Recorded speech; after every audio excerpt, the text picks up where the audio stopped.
আবার আপনার শুধু নির্দেশ, আপনার নির্দেশে ইনশাল্লাহ ভোলা থেকে আশা করি আমাদের 20 লক্ষ লোকের কমপক্ষে আমরা 3-4 লক্ষ লোক আমরা ঢাকায় উপস্থিত থাকবো। আপনার যখনই প্রয়োজন আসবে, যখনই ডাক আসবে। তখনই অপর প্রান্ত থেকে খুব পরিচিত কণ্ঠে একজন উপহাস করে বলে ওঠেন, তুমি 5টা লোক নিয়ে মিছিল করতে পারো না, আবার লক্ষ লক্ষ লোকের কথা বলো। না, মিছিল এখন বিচ্ছিন্নভাবে আপনি নিষেধ করছেন নাকি? বাবা বলে আমাকে বাঁচায় রাখছে আমার দেশে যায় ক্ষমতা নিয়ে বিচার করার জন্য। কাদের বিচার? ডক্টর মোহাম্মদ ইউনূস স্যারের। ওনার মেইন টার্গেট ওই একজন মানুষই। আমি আজ হোক কালো আমি ক্ষমতা পাবোই এবং আমি আমার জায়গা আমি ফিরে পাবো এবং তার সব ট্রাস্টে যা যা করে রেখেছে, তার পারিবারিক trust, Yunus foundation, Yunus trust এরকম হাজারো করে ট্রাস্ট করে টাকা রেখেছে, ওই সবগুলি বাতিল করে দিয়ে ওই গরিব মানুষকে সব দিয়ে দেওয়া হবে, গ্রামের মানুষকে সব আমরা দান করে দেবো। এটাই হচ্ছে মানে আমার প্রতিজ্ঞা। আর আমি যেটা বলি আমি সেটা আল্লাহ রাব্বুল আলামিন আমাকে সাহায্য করেন। ওয়াদা তিনি ভেঙে ফেলেন। এরকম নানান অভিযোগ ওনার বিরুদ্ধে বিগত সময়ে আওয়ামী লীগ সরকার করে গেছে। রানিং আজকে আমি যে বক্তব্য দিচ্ছি যে ওয়াদা থেকে সরে আসা বিভিন্ন কারণে এই বক্তব্য দিয়েছেন ছাত্রদলের একজন কেন্দ্রীয় নেতা। আসলে কি এরকম? আওয়ামী লীগ বলতো যে তিনি তার গ্রামীণ ব্যাংকের যে পদটা রুলসের বাইরে তিনি দীর্ঘদিন যাবত 10 বছর যাবত তিনি সেখানে এমডি পদে ছিলেন এবং কি আইনের মাধ্যমে লড়াই করে ওনাকে এই পদ থেকে সরাইতে হয়েছে। চীন থেকে সফর করে আসার পরে ডক্টর মোহাম্মদ ইউনূসের অবস্থান নিয়ে আজকের বিএনপির অবস্থান একসাথে করে আমি একটি আলোচনা করছি। বিএনপি কখনো বলেনি আগে নির্বাচন পরে সংস্কার। মির্জা ফখরুল ইসলাম আলমগীর ঠাকুরগাঁয়ে ওনার নিজ বাসভবনে আজ সাংবাদিকদের সামনে এই কথাটি বলেছেন। বর্তমান সময়ের রাজনৈতিক প্রেক্ষাপট বা পরিস্থিতির উপর বিশ্লেষণ করে আপনাদের সামনে কিছু গুরুত্বপূর্ণ ভিডিও ফুটেজ নিয়ে হাজির হয়েছি। এমনকি দর্শক, আমি আশা করছি যারা ভিডিওটি অন করেছেন তারা সম্পূর্ণ ভিডিওটি মনোযোগ সহকারে দেখবেন, তাহলেই বুঝতে পারবেন ভিডিওর মূল রহস্য বা আসল ঘটনাগুলো। তো প্রিয় দর্শক, আমি আর বেশি কথা বাড়াতে চাই না, চলুন দেখে আসি আজকের সেই কাঙ্ক্ষিত ভিডিওগুলো।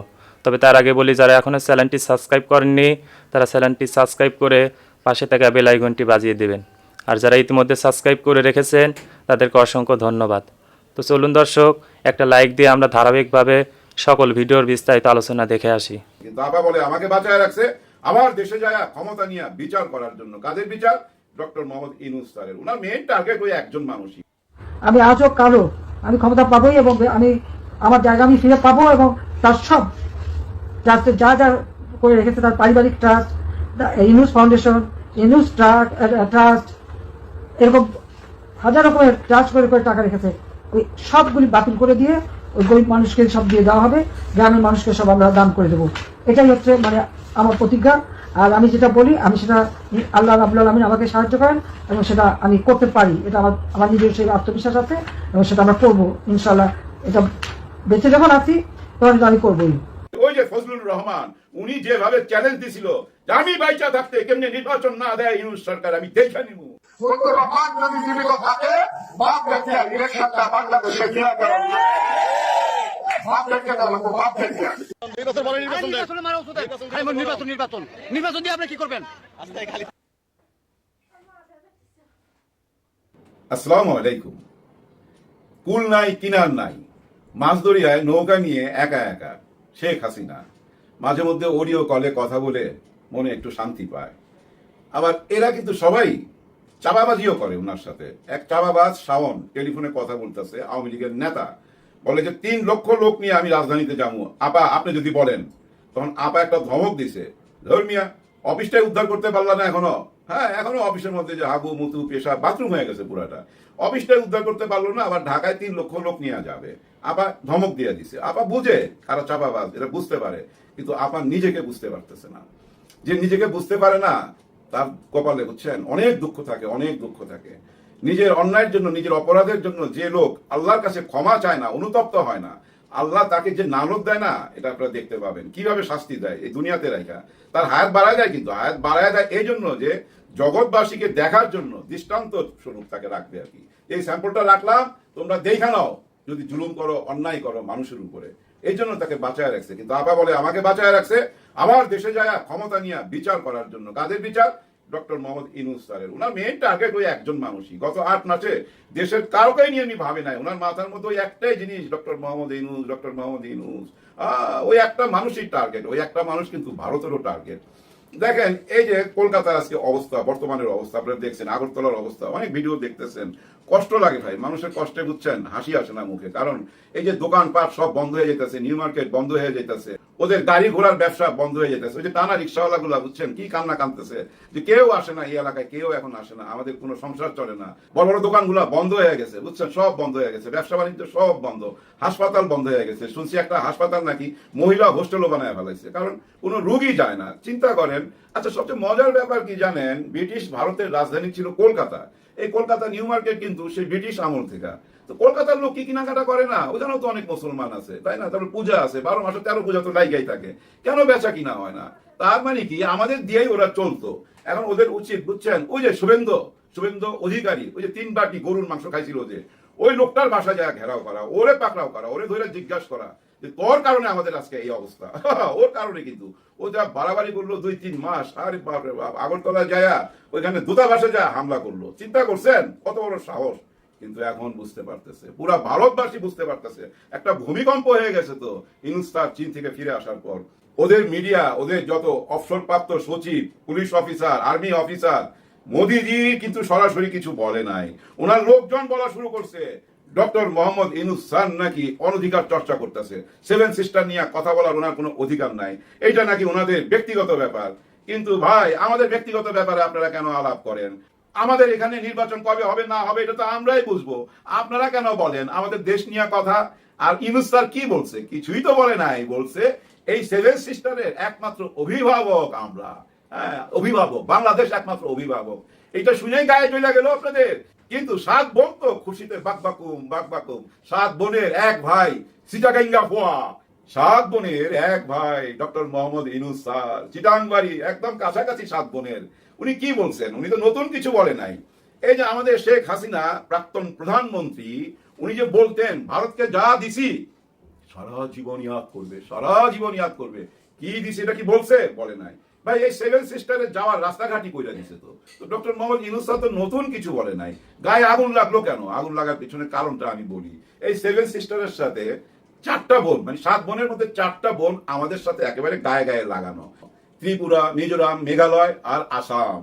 এই 4 বোন কিন্তু আমাদের গায়ের সাথে লাগানো। আর 3 বোন একটু দূরে, মণিপুর, নাগাল্যান্ড আর ওই যে অরুণাচল, ওটার সাথে কিন্তু আবার চায়না জড়িত, চায়নার বর্ডার জড়িত। এখন মজার ব্যাপার, এই 7টি অঙ্গরাজ্যের সাথে ভারতের যোগাযোগের রাস্তা যেটা, ওটা একটা চিকেন লেগ, মানে মাত্র 22 কিলোমিটার জায়গা, চিকন একটা জায়গা। এই জায়গা দিয়ে যাইতে হয়। মনে করেন কলকাতা থেকে যদি কোনো পণ্য ত্রিপুরায় পাঠাইতে হয়, তাহলে তাকে যাইতে হবে 1600 কিলোমিটার জার্নি কইরা ত্রিপুরায় কোনো প্রোডাক্ট পাঠাইতে হবে, খাদ্য পৌঁছাইতে হবে।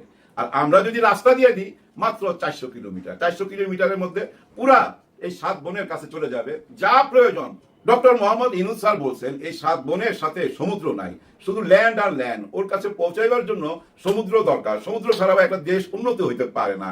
আমাদের দেশে সমুদ্র আছে চিটাগাংয়ের সাথে, এখান থেকে আমরা একটা রাস্তা দিব।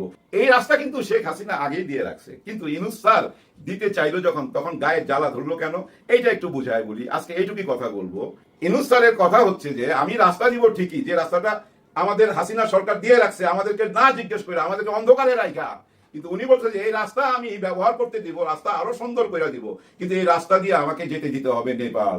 ওই যে চিকেন লেগ, ওই যে 22 কিলোমিটার, এইটুক পাড়ি দিলে কিন্তু আমরা নেপালে যাইতে পারি, নেপালের সাথে আমাদের ব্যবসা বাণিজ্য বাড়াইতে পারি। আরেকটা কি, ওই যে 7 বোনের আরেক বোনের নাম অরুণাচল প্রদেশ। ওই অরুণাচল প্রদেশের পুরাটাই কিন্তু চীন, ওই সাইডটা। আর এই সাইডটা দিয়ে যদি আমাদেরকে একটা রাস্তা দিয়ে যায়, তার মানে আমাদের ঢাকা থেকে চীনে যাওয়ার রাস্তা হয়ে যায়, তাই না? কিন্তু এই রাস্তাটা কেন প্রয়োজন? আপনারা এর মধ্যে শুনে গেছেন চীন আমাদের দেশে ইন্ডাস্ট্রি করতে চায়, সব রকম ইন্ডাস্ট্রি, ইলেকট্রনিক, মনে করেন টেলিফোন বানাইবো, টেলিভিশন বানাইবো, ওভেন বানাবে, ফ্রিজ বানাবে, যা যা দরকার, এই যে ফ্যান ঘুরতেছে ফ্যান বানাবে, এসি বানাবে, সব বানাবে এই দেশে। আমাদের দেশের লোকজন কাজ করবে, আমরা এতে ভ্যাট পাবো। কিন্তু ওনারা এই প্রোডাক্ট বানায়া ওনাদের দেশে নিয়ে সারা পৃথিবীতে ছড়াই দিতে চায়। ওনারা তো জানেন সারা পৃথিবীতে ওনাদের ব্যবসা কেন্দ্র। ওনারা ওই ব্যবসাটাকে আরো বাড়াইতে চায় বাংলাদেশের সাথে হাত মিলাইয়া। এবং এই যে রাস্তাটা করবে চীনের সাথে বা নেপালের সাথে, বাংলাদেশ থেকে চিটাগাং হইয়া, টোটালটাই হবে চীনের তত্ত্বাবধানে। তার মানে চীন এখানে অর্থ লগ্নি করবে। চিটাগাং থেকে নেপাল, চিটাগাং থেকে চীন, ওনাদের প্রোডাক্ট তৈরি হবে এখানে, এই রাস্তা দিয়ে নিজের দেশে নিয়ে যায়, সারা পৃথিবীতে ওনারা ব্যবসা করবে। এইটাই বলছে ইউনূস স্যার ওনাদেরকে, যে আমরা অভিভাবক এই 7 বোনের, রাস্তা ঠিকই দিব, কিন্তু আমাকেও এটা দিতে হবে, শর্ত এইটা। আর এইটা নিয়েই কিন্তু বারবার উনি মোদিজির সঙ্গে বসতে চায়। চীনে যাওয়ার আগেও বসতে চাইছিল, রাজি হয় নাই। আবার থাইল্যান্ডে দেখা হবে, ওইখানে বসতে চায়, রাজি হয় না। কারণ কি জানেন? ইউনূস স্যার তো যুক্তিসঙ্গত কথা বলতেছে। আমার দেশে রাস্তা ব্যবহার কইরা, ট্রেন লাইন ব্যবহার কইরা তুমি 7 সিস্টারে প্রোডাক্ট পাঠাইবা, আমারে কি সুযোগ সুবিধা দিবা? তাহলে আমাকে ব্যবসা করার সুযোগ সুবিধা দাও, চীনের সাথে রাস্তা দাও, নেপালের সাথে রাস্তা দাও, আর ওই রাস্তাটা যাবে চিকেন ডেকের মাঝখান দিয়া। এবার বুঝালন, এইটাই উনি বলছে যুক্তিসঙ্গত কথা। কারণ কি জানেন, উনি তো আন্তর্জাতিক মানের খেলোয়াড়। চীন থেকে সফর করে আসার পরে ডক্টর মোহাম্মদ ইউনূসের অবস্থান নিয়ে আজকের বিএনপির অবস্থান একসাথে করে আমি একটি আলোচনা করছি। বিএনপি কখনো বলেনি আগে নির্বাচন পরে সংস্কার। মির্জা ফখরুল ইসলাম আলমগীর ঠাকুরগাঁয়ে ওনার নিজ বাসভবনে আজ সাংবাদিকদের সামনে এই কথাটি বলেছেন। প্রিয় দর্শক, এতে বিস্তারিত যা লেখা হয়েছে ইত্তেফাক পত্রিকায়, আমি একটু বিস্তারিতটা পত্রিকা থেকে তুলব, তারপরে আমার বিশ্লেষণ দিয়ে আজকের এই পর্বটি শেষ করব।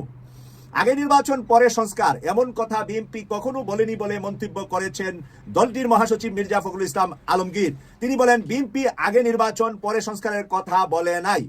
এটা যদি কেউ বলে থাকে তাহলে ভুল ব্যাখ্যা দেওয়া হচ্ছে, জনগণকে বিভ্রান্ত করা হচ্ছে। আমরা বলেছি নির্বাচন অবাধ সুষ্ঠু করতে ন্যূনতম যে সংস্কার প্রয়োজন সেটা করতে হবে, কারণ এই সংস্কারের প্রথম দাবি হলো বিএনপির।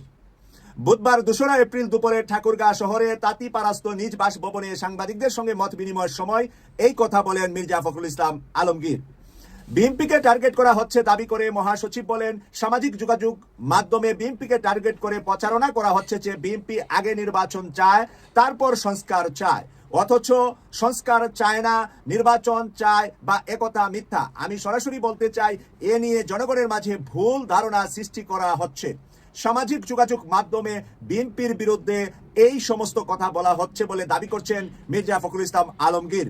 সামাজিক যোগাযোগ মাধ্যমের শীর্ষস্থানে আছে doctor Pinaki Bhattacharya, second in commander আমরা বললে বলবো সাংবাদিক ইলিয়াস হোসেন, থার্ডলি আছে ডক্টর কনক সারোয়ার, এরপরে ফেস দ্য পিপল, টিভি 24, আরো বিভিন্ন চ্যানেলে সামাজিক যোগাযোগ মাধ্যমে এই সমস্ত বিষয়গুলো নিয়ে আলোচনা হয়। প্রিয় দর্শক, তাহলে কি মির্জা ফখরুল ইসলাম আলমগীর সাহেব বলতে চাচ্ছেন যতগুলা ইউটিউব, ফেসবুক পেজে বাংলাদেশের এই নতুন স্বাধীনতা নিয়ে আলোচনা হয়েছে সবগুলা মিথ্যা ছিল এবং বিএনপির পক্ষে কি আমরা তখন কথা বলি নাই?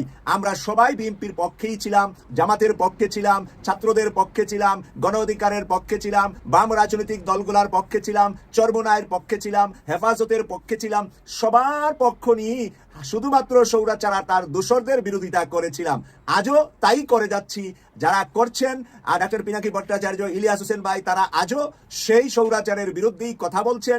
শুধুমাত্র তখনই কন্ট্রাডিকশন বিএনপির সাথে আমাদের সকলের হচ্ছে যখন নাকি ফেসিবাদকে সাথে নিয়ে নির্বাচন করা, ফেসিবাদকে স্পেস দেওয়া, ফেসিবাদের সংবিধান বাতিলের বিপক্ষে বিএনপির অবস্থান নেওয়া, ফেসিবাদের রাষ্ট্রপতি চুপ্পুকে বাতিলের বিষয়ে বিএনপি বিরোধিতা করা, তারপরে 16ই ডিসেম্বর নতুন সংবিধানের ঘোষণা দেওয়া এবং সেখানে বিএনপির বিরোধিতা করা, এই সমস্ত কারণে আমরা যারা বিএনপির পক্ষের আলোচক ছিলাম তারা বিএনপির বিপক্ষের সমালোচক হয়েছি। এখন যদি মির্জা ফখরুল ইসলাম আলমগীর আমাদেরকে দোষারোপ করেন আর নিজেকে পুত পবিত্র বলে দাবি করেন, তাহলে এই দাবির জবাব দিবেন আপনারা যারা আমাদের কথা আগে শুনেছিলেন, বর্তমানে শুনছেন। আপনাদের কমেন্টস করে আপনাদের মতামত লিখবেন। আমি মির্জা ফখরুল ইসলাম আলমগীর সাহেবকে সম্মান করি, কিন্তু ওনার মতন একজন বিজ্ঞ সিনিয়র মানুষ, উনি যদি এভাবে এখন অনলাইন সোশ্যাল মিডিয়ার বিরুদ্ধে দাঁড়িয়ে যান, আমাদেরকে বিএনপি বিরোধী বানিয়ে ফেলেন, তাহলে এটা বিএনপির জন্য বড় মাপের ক্ষতি হবে বলে আমি মনে করছি। আপনারা যারা আমাদের কথা শুনেন, আপনাদের কাছ থেকে জানতে চাই আমার কথাটা সঠিক কিনা, যে যদি অনলাইন সোশ্যাল মিডিয়াকে এখন বিএনপির সাথে কন্ট্রাডিকশনে দাঁড় করানো হয়, দুইটা প্ল্যাটফর্ম করে দেওয়া হয়, বিএনপি একদিকে, সোশ্যাল মিডিয়া অন্যদিকে, তাহলে বিএনপির জন্য কত বড় ক্ষতি হবে বলে আপনারা মনে করেন? যারা বিএনপি করেন তাদের কাছ থেকে আমাদের জানতে চাওয়া। প্রিয় দর্শক, আপনারা যারা বিএনপি করেন তারা কিন্তু আমাদের সাথে সুর মিলিয়ে দীর্ঘ অনেক বছর যাবৎ কথা বলে আসছেন, তাই আপনাদের কাছে মির্জা ফখরুল ইসলাম আলমগীর যা বললেন তা ছেড়ে দিলাম। এখানে আরো যা লিখেছেন আপনাদের সামনে সর্বশেষ অবস্থান তুলে ধরছি ওনার। বিভিন্ন রাজনৈতিক দলের উদ্দেশ্যে বিএনপি নেতা বলেন, জনগণের সঙ্গে সম্পর্ক রাজনৈতিক দলগুলো সেটাই যেই দল হোক না কেন, যারা সংস্কারে এসেছেন তাদের আমরা শ্রদ্ধা করি, সম্মান করি, তবে তারা যদি জনগণের বাইরে গিয়ে কিছু করে বিএনপি সেটা সমর্থন করবে না। মহাসচিব আরো বলেন, গণতন্ত্র হচ্ছে রাষ্ট্র পরিচালনার শ্রেষ্ঠ ব্যবস্থা। এখানে কোনো রাজনৈতিক দল ক্ষমতায় আসার পর যদি স্বৈরাচার হয়ে উঠে তাহলে জনগণই তাদেরকে বের করে দেয়, তার বাস্তব প্রমাণ আওয়ামী লীগ। আমি আশা করছি সম্পূর্ণ ভিডিওগুলো মনোযোগ সহকারে দেখেছেন। সেই সাথে ভিডিওর কোনো তথ্য বা মতামত থাকলে কমেন্ট বক্সে জানিয়ে যাবেন। আজকের মতন এখানে শেষ করছি, ফিরে আসছি আগামী দিনে অন্য কোনো টপিকস নিয়ে। সে পর্যন্ত ভালো থাকবেন। আল্লাহ হাফেজ।